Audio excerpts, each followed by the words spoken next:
Hi, everybody. So yeah, we're here at the factory of Norwegian Bake. So we were just over in Building B, and now we're in what's called the Annex building of the Army Terminal. And this is actually home to several different food manufacturers. We already heard about one of them. Jacques Torres Chocolate is over in Building B. But we're here at Norwegian Bake, and we're going to be speaking to the founder, Head Bake. So I'm just going to switch my camera around. And she's going to show us a little bit around their facility and tell us a little bit about the company. Hello everyone, welcome to Norwegian Bake. So happy to have you all here virtually. So welcome, VELKOMMEN as we say in Norwegian. So tell us a little bit about how you started the business.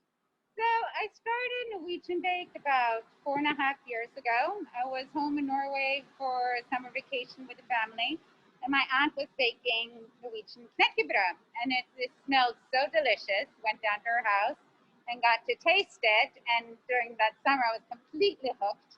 Went down there every day, like, can I have some? Can I have some? It's so delicious. And then by the end, it's like, Tante Liv, can you please teach me how to bake this? And she did. Coming back to Brooklyn, I was baking it for my family and then for friends, and then at Bake Sales at school, and everyone loved it. And the thought came like, there might be a market. Maybe this is it. This is what I should be. I should do this. So slowly then I had to figure out, how do you start a food business? And spoke to people, did lots of research online. Together with a friend, she came up with a name for me, Norwegian Baked. I found my doing business as, and then I made samples. And one day I went from store to store in Brooklyn with some samples and left them samples with a homemade business card and sales sheet. And they called back. One after the other store called back and said, we love it. Please send us a case. Send us 2 cases. And did that. And then again, they called back and they wanted more and more. And from there, it's just been snowballing, to one more store and growing. And now today we have close to 100 stores all over the US that carry our crisp bread. And people can also get it online, right? Yes, and it's also available online on Etsy, which has also been a great platform as a new entrepreneur to sell and reach people all over the US. And that has been extremely very successful, especially now during COVID, where people are more food shopping online and have time to discover things. So, and it's been great fun to be part of Etsy and selling there. Now, if people aren't familiar with the product, could you tell us a little bit more about it? Yeah, so you can have a look. So, knekkebrød is a crisp bread, and it's like a cracker, but we store it, as you see, as more like a slice of bread. So what you do in Norway, instead of having a slice of bread with your breakfast or lunch, you would have a slice of knekkebrød.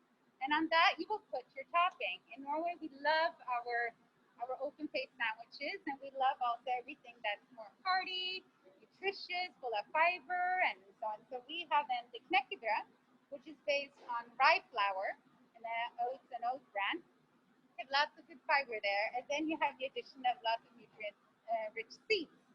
And so it becomes a very substantial good meal when you have this, for example, for breakfast or lunch with butter, jam, cheese next to your soup, salad, or as my kids often, they will just have it as a snack by itself. And so let's talk about how you actually make it. So can you walk us through the process? Yeah, it's not so much a difference. Like if I was baking at home to what I'm doing here, the only thing is that we're doing it in a larger scale. So we have all our ingredients. We have our rye flour, oats, and seeds that we first mix in the big mixer in the bowl. And in here, something that I learned that you don't usually normally do in Norway is I add olive oil to it. So when I was doing my aunt's recipe and other Norwegian recipes here, a lot of people were like, "Oh, it's good heavy, but it's very dry." And it's true. In Norway, knekkebrød is very dry. So I added olive oil to it, and then people were like, "We love it! You really nailed it!" So first we mix all the dry. We have in our olive oil, and then you put in water, and that's it. So it's a very clean ingredient list. We also use organic ingredients. Also, our olive oil is also organic. So yeah, so you have your dry, then you mix the olive oil, you have put in your water, and from there you mix it. We put it out on our baking sheet, and here you can see some that are ready to go into the oven, like the cooking show one. And here it goes on the baking sheet, and it stands for a while, and then it goes into the oven. And here you can see Julia, this is in the oven. And because it's so flat and long, you have to twist the ovens around, the trays around in the oven, because if not, it will get very cooked on one side versus the other. So halfway through the baking, we twist them around. So that's a little. So here we can see Julia, turning the trays around. Yeah, yeah. And so, what's your production capacity like in here? In here, so here we do anything from 300 to 400 units, bags of crisp bread in a day's production, depending on how the season, how busy it is, and so on. So when it gets really busy, yeah, then we produce much more in a day and have longer bake days. And can you tell us how you came to find this space at the Brooklyn Army Terminal? So, yeah, when I was at another rental kitchen where I was sharing a space with Granola Labs, and I don't know how did I hear about it. It was maybe through someone else who was here. So I came actually and visited this place when Salty Road was here, and she made candy. And I visited, saw her space, and then met with someone from the management office that showed me a space upstairs. And this was 2 years ago, and I was like, this is where I want to be. I want to get here because it's just so beautiful. The spaces are big, open, clean, these huge windows. You're looking out on the water, the boats coming in and out. So not only, you know, one thing that is fun to be baking and doing, but you're in a place that really is beautiful to be in. And also there's so much energy because there's so much going on in all the different buildings here and so on. So you're part of this huge community of people. And EDC is also here to take good care of us. There's a lot of benefits to being part of EDC too, compared to being with a privately owned manufacturing place or warehouse where you can get a space. So yes, it's been all really good, and we're very happy to be here. And so you mentioned another company, Granola Labs. So they also use this space, right? Granola Lab and I used to rent from her, but then when this space became available, she was like, let's go in together and share this space. So we share this space, which is great. We have different bake days.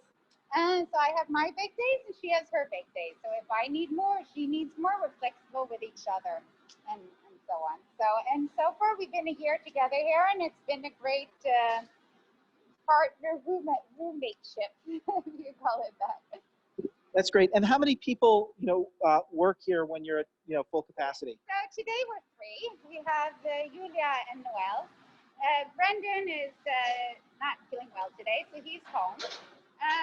But when it gets really busy, we can have maybe my son. He will come and help out. He's 17, so he's great and finds it fun to come and work with us. So he'll come after school and help out. And then there's also maybe another person that I would call and say, can you come? So when it gets busy, we can bring in more people. But this is the team. And you have some seasonality to your business too, right? Seasonality to it. So now we're going to go towards the busy season. Now we have to see how it is this year, but hopefully. And could you tell us a little bit about how your business has been impacted by COVID?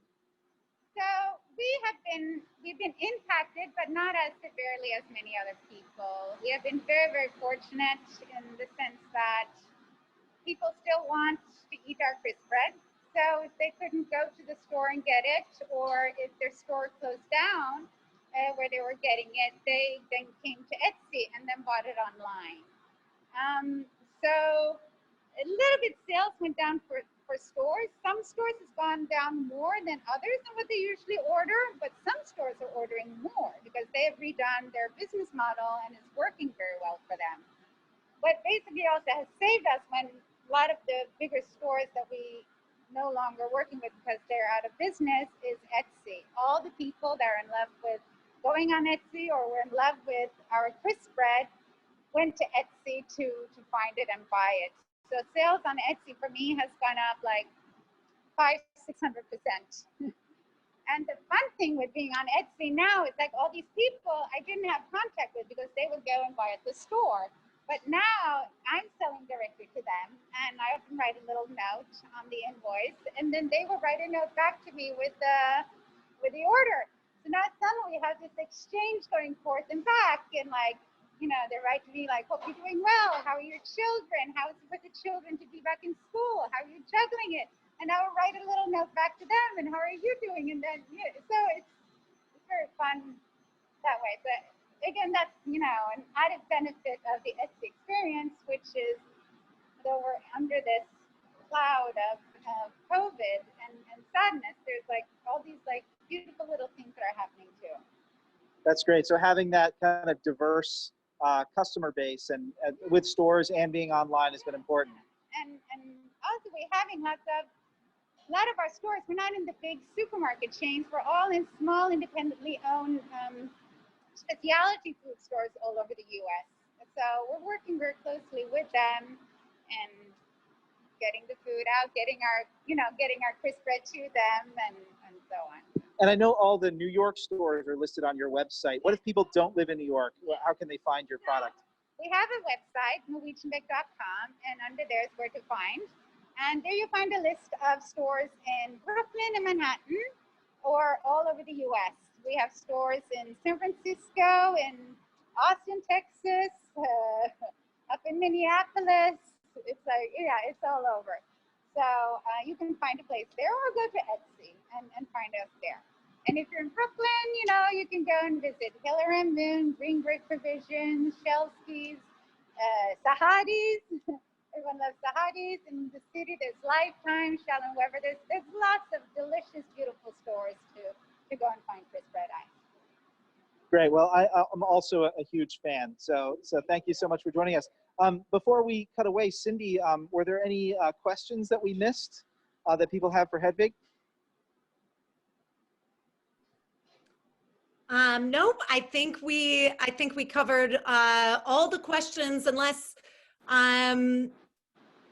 if there's anybody who's interested in working for Norwegian Baked in the future, how might they connect with you, or how do you typically hire employees? So the question we had was about hiring. How do you find your employees? Hiring, find my employees.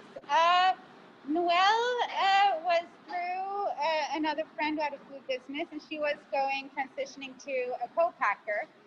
So Alex had met with her at a social gathering, and they spoken, and then it came up, we were looking, and she's like, "Oh, I have a great person who was working with me, and he now will be looking." So Noelle came and met with us, and yeah, so that's how we started with us. And Julia just started working with us, and I posted a job posting now on Good Food Jobs, and that was a month ago, and got lots of resumes. It was amazing how many qualified and overqualified people that sent in their resume. Met with several of them, and Julia was the one. She's the perfect match, and I'm so happy to have met her and that she wants to work with us and be part of our team. That's great. It's obviously a hard time for a lot of people looking for work, but it's also great to see that there's a business and employer that's doing well in hiring people. But Hedvig, thank you so much for joining us today. And so Cindy, we'll turn it back to you. That's it from the Brooklyn Army Terminal. Thank you so much, everybody, for joining us.